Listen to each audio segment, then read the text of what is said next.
You're his wife. I think it's best if I go in first.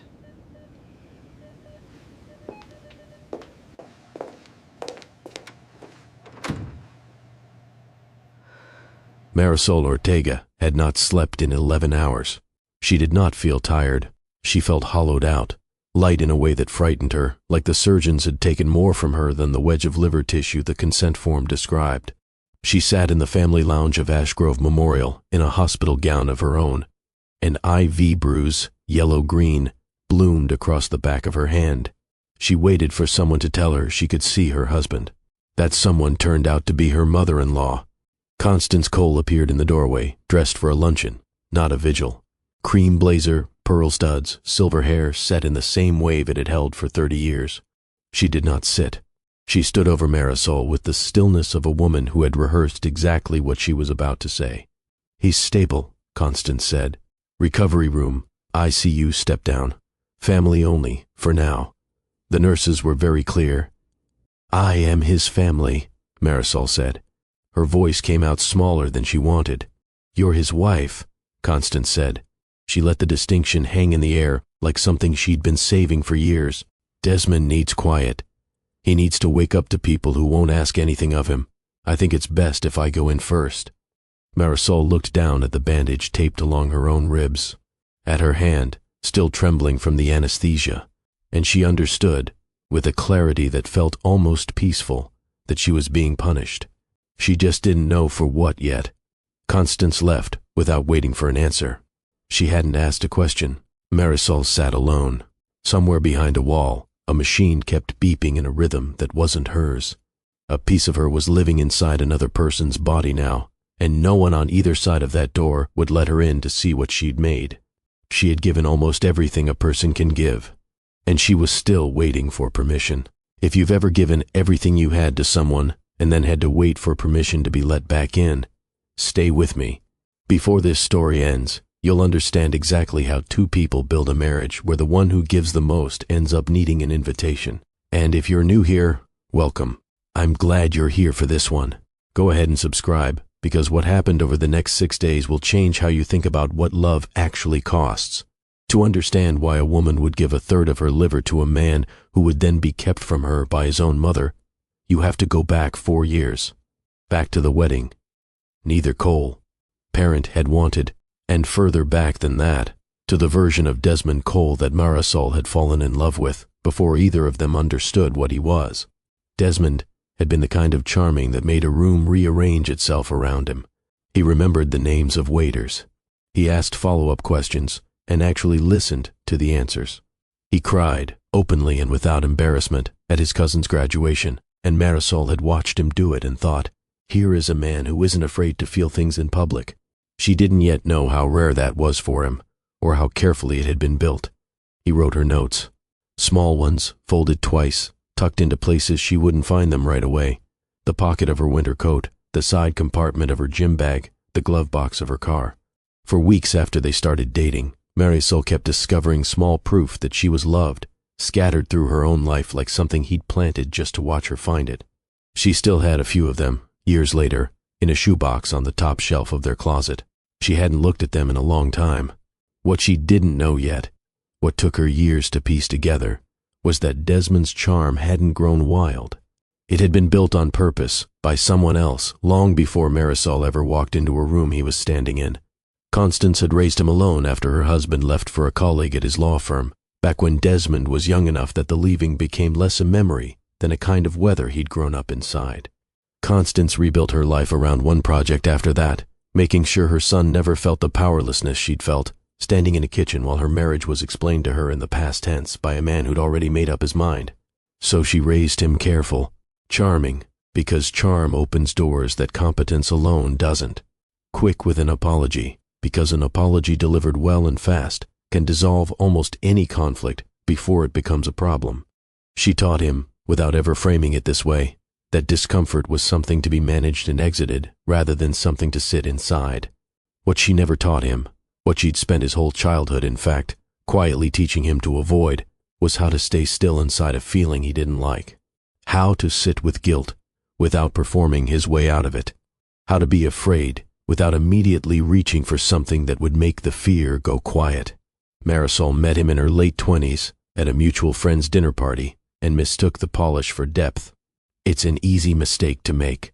Charm and depth can look identical from across a room, and it sometimes takes years of proximity to learn the difference. Years of watching what a person does with a feeling they can't talk their way out of. She married him anyway, at 29, and not foolishly. The Desmond who wrote her notes and cried at graduations was real. That part was never a lie. It just wasn't the whole picture, and Marisol, already fluent in the art of holding things together quietly, wasn't yet asking to see the rest. She would learn the rest slowly, the way you learn a coastline is eroding, not in one visible collapse, in the shrinking distance between one high tide and the next. If you've ever fallen in love with someone's best version and only later discovered how carefully that version had been built, you already know where this is going. Keep watching, because what Marisol learns next about the man she married will change how you see everyone else in this story too.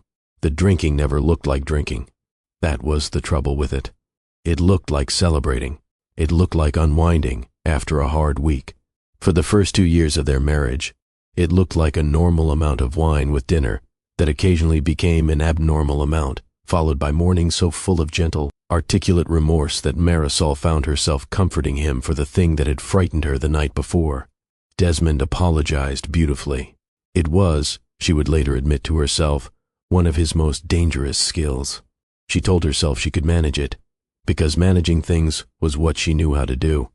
Her father had run a hardware store for 30 years and worked himself into a stroke at 51 rather than admit, even once, that he needed help carrying the weight of it.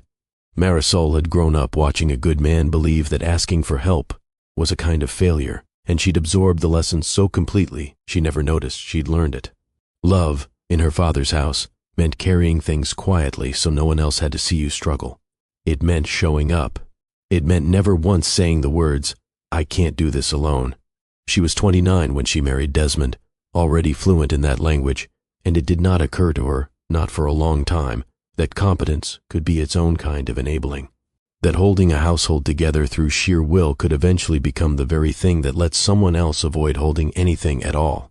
The first time she found a bottle hidden behind his home office bookshelf, she poured it out and told herself it was an act of love. The 10th time she told herself the same thing, though by then some colder, quieter part of her had begun keeping a separate ledger, one she didn't let herself look at directly, the way you don't look directly at a wound you're not ready to treat. The pattern had a shape. Once she was finally far enough away from it to see it clearly. A drink became several. Several became a night she didn't remember correctly.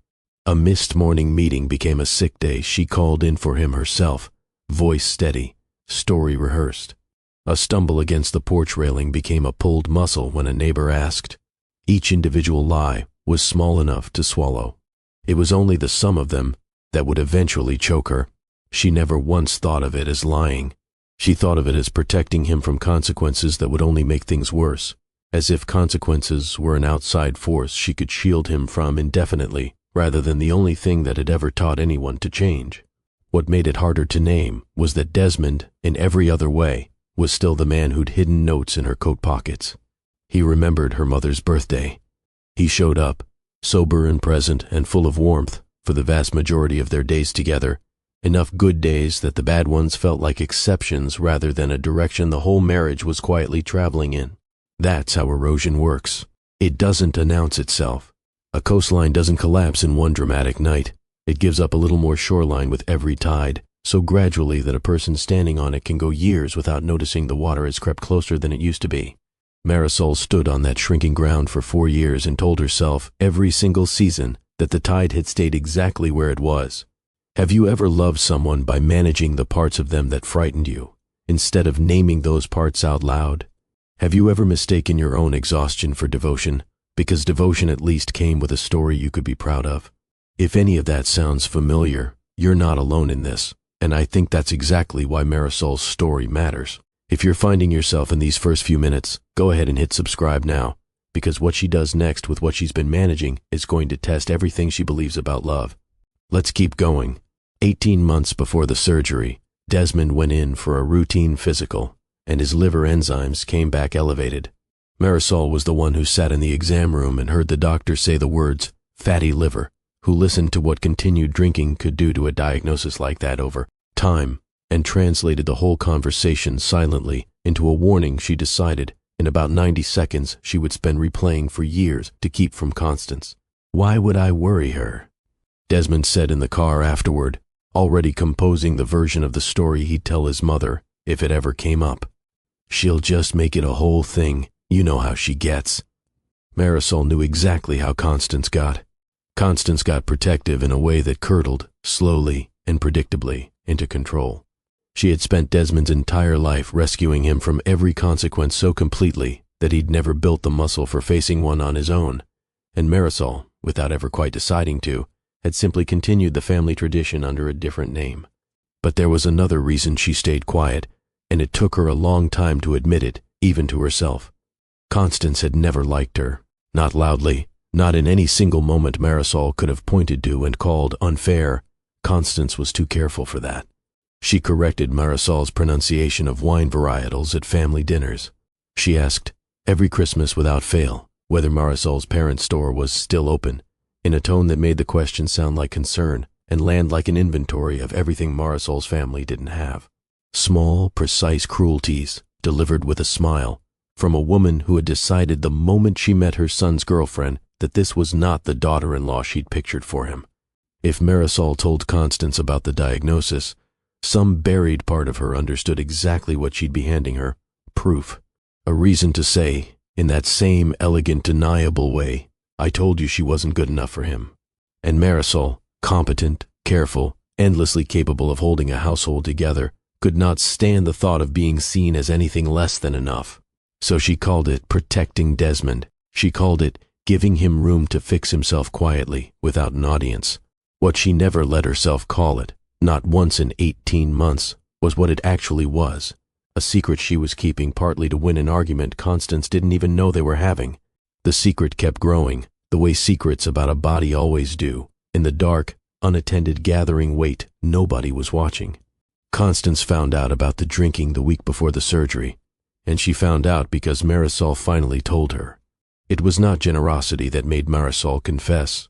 It was terror, and something closer to self-preservation than she liked to admit. A hospital lawyer had mentioned, gently, during the donor screening, that informed consent for a living donor required full disclosure of the recipient's condition and its causes. Marisol understood, hearing that the truth was coming out one way or another, and that she would rather be the one to say it than be caught having hidden it. She told Constance in the parking garage of Ashgrove Memorial, both of them standing between a concrete pillar and a minivan, because it was the only place private enough, and Marisol could not make herself wait for a better setting. He's been drinking for years, Marisol said. Since before the wedding, really. I didn't tell you because I thought I could handle it. I thought if I just managed it, he'd stop on his own eventually. I was wrong. I'm sorry. Constance did not raise her voice. That was, in some ways, worse. She went very still, the way she did when she was deciding how much damage she was willing to do in the next 30 seconds. You knew, Constance said. You knew, and you let me believe my son was healthy. You let me plan a 50th birthday party for him. You let me brag to my book club about how well he was doing. I was trying to protect him. You were trying to protect yourself, Constance said, and the accuracy of it landed like a slap because some jagged, honest corner of Marisol recognized it as at least partly true. You didn't want me to see that the marriage I warned you about was exactly the marriage you got. You'd rather my son almost die than admit I might have been right about something. It was a cruel thing to say. It was also, this was the particular horror of it, not entirely wrong, which is why it hurt so much more than a clean lie would have. Marisol had absolutely, on some buried level, kept the secret partly out of pride. She had wanted, more than she'd wanted almost anything, to prove she could love Desmond well enough to fix what his mother's overprotection had broken. She had wanted to win an argument Constance didn't even know they were having, and in wanting that, she had let a sick man get sicker in the dark, rather than risk being seen as anything less than enough. She didn't say any of this out loud.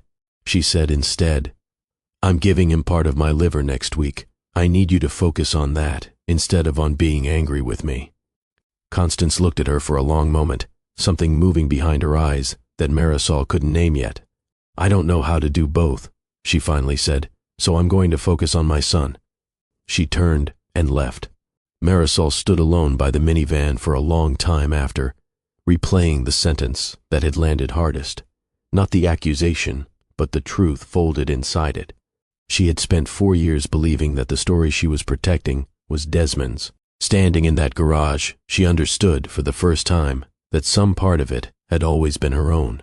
If you've ever had someone say the cruelest possible thing to you and felt the sting less than you felt the accuracy, you already understand exactly where Marisol was standing in that moment.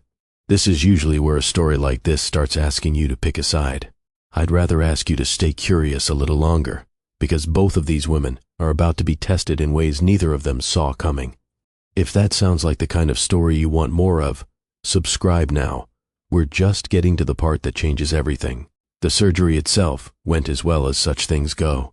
Marisol's donor procedure took 4 hours. Desmond's transplant took closer to 8.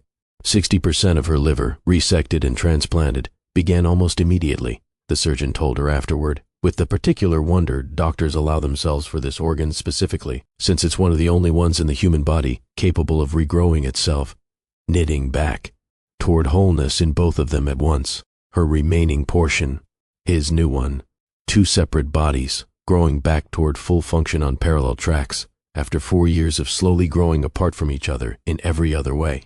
It was, Marisol thought later, the single most physically loving thing she had ever done for another human being. It was met, 4 hours after she woke up, with a closed door. Constance's reasoning, when Marisol finally pressed her on it 2 days into the ICU stay, was not entirely irrational, which made it harder to fight. Desmond was disoriented in the first 72 hours, in the particular fog that anesthesia and immunosuppressants and the sheer trauma of major surgery tend to produce, and he had said something in that fog that Constance seized on like a life raft. He had asked, groggy and frightened, whether he was in trouble. He had asked if his mother was upset with him. He had not, in that first disoriented day, asked for Marisol at all. "He needs calm," Constance told her, standing guard at the family lounge like a checkpoint. "You showing up right now, with everything that's happened between us, with everything I know, I don't think it's good for him. I think you being there will make him feel like he has to perform being okay for you. He needs to just be sick for a while without an audience." "I'm not an audience," Marisol said. "I'm the reason he's alive." "I know that," Constance said, and for one unguarded second, something moved across her face that looked almost like shame. "I know that better than anyone. Do you understand what it does to me knowing that? My son is alive because you cut yourself open for him after you spent years lying to me about why he needed it. I don't know how to hold both of those things yet. I need a few days." It would have been easy, in that moment, for Marisol to hate her. Instead, she recognized something in Constance's face she'd seen in her own reflection 100 times over the past 4 years. The specific exhaustion of a person trying to protect someone by controlling the story around them, slowly discovering that control was never protection at all, just a more comfortable shape for fear to wear. Constance's few days would stretch into 6. Marisol didn't know that yet, standing in the hallway outside a door that had just quietly closed on her again. She spent them in the hospital's family housing unit 2 blocks away, a small room with a bed she didn't sleep in and a window that faced a parking structure. She called the nurses' station for updates that came back thin and procedural, vital stable, appetite improving, ambulating with assistance, because privacy rules meant they couldn't tell her much more without Desmond's direct authorization. And Desmond, still fogged and increasingly settled under his mother's steady, managing presence, had not thought to authorize anything. Marisol understood, with a bitterness that frightened her, that this was the most literal expression yet of a pattern that had defined her entire marriage. She gave everything of herself, materially and now bodily, and still had to wait for permission to be let back in. On the 4th day, her older sister Renata drove up from 2 states away without being asked. She found Marisol at the kitchenette table, still in the same cardigan she'd had on since the surgery, and sat down across from her without saying much of anything at first. She just poured 2 cups of coffee neither of them drank, and let the quiet do its work. It was Renata who finally said the thing Marisol had been circling for days. "You keep talking about what she's doing to you," Renata said, But you gave a piece of your body to a man who let his own mother make you invisible for a week without once telling her to stop. Where is he in this? He's an adult. He could ask for you. He hasn't. Marisol wanted to defend him. He's disoriented, she wanted to say. He's recovering. It isn't fair to expect clarity from someone days out of an 8-hour surgery. She heard herself building the defense with the same practiced fluency she'd used to build every defense of him for 4 years, and she stopped mid-sentence, genuinely startled by her own reflex. I don't know how to stop doing that, she admitted. Doing what? Making excuses before anyone's even finished accusing him of anything. Renata didn't say she'd been right all along. She didn't need to. She just reached across the table and took Marisol's hand, careful of the bruise from the 4, and let the silence sit there until Marisol was ready to keep talking. What came out over the next hour was everything Marisol hadn't let herself say to anyone. Not to the surgeon, not to Constance, not even fully to herself. That she had built a marriage on being the one who absorbed things. That she had mistaken her own exhaustion for evidence of how much she loved him. That some quiet, ashamed part of her had wanted credit for saving him more than she had wanted him to actually be well, because being the one who saved him was the only role in this marriage she had ever felt certain of. Renata listened to all of it without flinching, the way only a sister who has known you since before you knew yourself can listen. You didn't give him your liver to control the story, Renata said finally. You did it because you love him.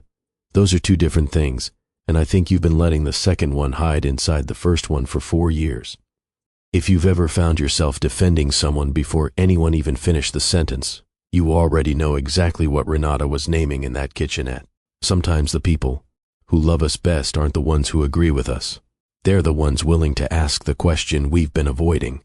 If you've got someone like that in your life, this next part is for both of you. Go ahead and subscribe, and let's see what happens when Marisol finally stops making excuses. On the 6th day, Desmond woke clear-headed enough to ask a nurse, unprompted, where his wife was. He would tell Marisol later, much later, in a conversation that took place not in the hospital but in a marriage counselor's office 11 weeks after his discharge, that the question had surfaced almost by accident. A small, clean thought arriving through the fog like a single patch of windshield, wiped clear on a foggy morning drive. Where is Marisol? Not his mother, who had been present and attentive and exhausting in her attentiveness for 6 straight days. His wife, the one who had given him a piece of herself and then disappeared. He asked Constance directly why Marisol hadn't visited. I thought it was best, Constance said, given everything, to keep visits limited to close family while you got your strength back. It was the same explanation she'd given Marisol in the hallway, nearly word for word. But it landed differently, on a mind that was finally clear. Desmond, for the first time in longer than either of them could remember, did not accept his mother's management of the situation as simply the natural order of things. She's my wife, he said, his voice still raw from days on a ventilator. She's not, given the circumstances, family. She's not, for now, family. Get her. Constance opened her mouth, and for a moment it looked like she might reach for one of the arguments that had worked on him his whole life. You need rest. You're not thinking clearly. Let me handle this. But something in his face stopped her. He wasn't asking. He was telling her, in the plain, unpracticed way of a man too tired to charm his way around anything. Constance left the room to make the call. It was, Marisol would later think, the first time in their marriage she had watched Desmond choose her over the comfort of not upsetting his mother. And it happened only after 8 hours of surgery, 6 days of separation, and a liver that was, at that very moment, regenerating inside both their bodies as if determined to prove that some kinds of growth are simply built into living tissue, whether or not the people carrying it have caught up yet. The reunion in the recovery room was not the cinematic thing either of them might once have imagined. Desmond looked smaller than she remembered him being. Jaundice fading but not gone, tubes still threading from his arm. When Marisol came through the door, he started crying almost immediately, messier than his usual remorse, less composed, closer to something true than anything she'd seen from him in years. I let her keep you out, he said. I didn't even notice for days. What does that say about me? It says you were sick, Marisol said, sitting carefully on the edge of the bed. And it says something about both of us, that neither of us is used to me being the one who needs to be let in, instead of the one holding the door open for everybody else. He reached for her hand, the one without the fourth. "I'm going to need help," he said. "Real help, not you managing it quietly so nobody has to look at it. Actual treatment, a program. My mother sitting in a family therapy room being told things she doesn't want to hear." Constance stood in the doorway. She hadn't spoken. Her face had gone somewhere Marisol had never seen it go before. The careful composure cracked open, something underneath it that looked less like guilt and more like a woman watching 30 years of control finally fail to protect the one person it was built for. She didn't argue. For a long moment, none of them said anything. Somewhere behind the wall, a machine kept the same steady rhythm that had filled the empty lounge 6 days earlier, except now there was no closed door between Marisol and the man attached to it. Just 3 people who had each, in their own way, mistaken control for love, standing in a room that smelled like antiseptic and second chances. "I'm sorry," Constance said finally to both of them, or maybe just to herself. "I don't know how to stop trying to manage everything. I've been doing it since your father left, and I don't know who I am if I'm not doing it." "Then maybe that's something to find out," Desmond said. "All 3 of us, apparently."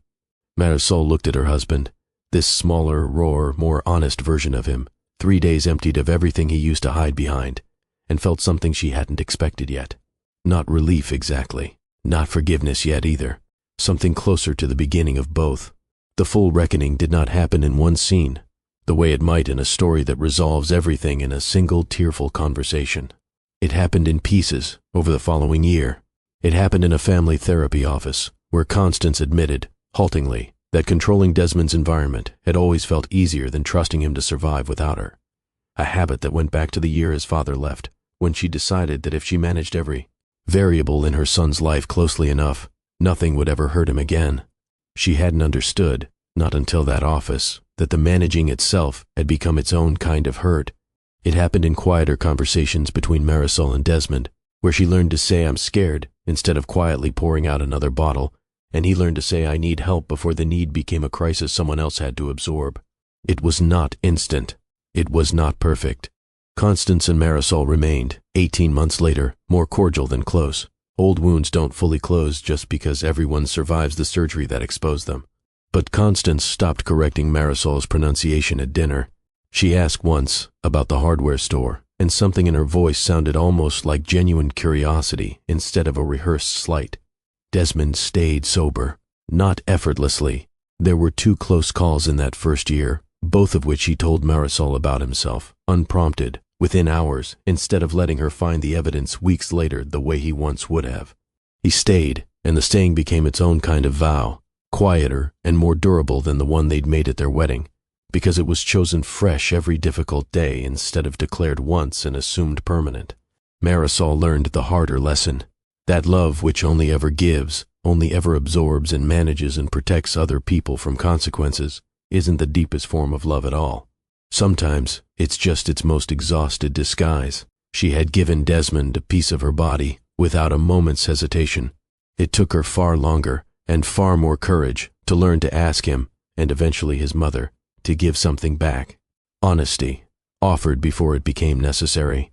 Trust, extended before it was tested. The liver, both halves of it, grew back toward wholeness in the months that followed, exactly as the surgeon promised it would.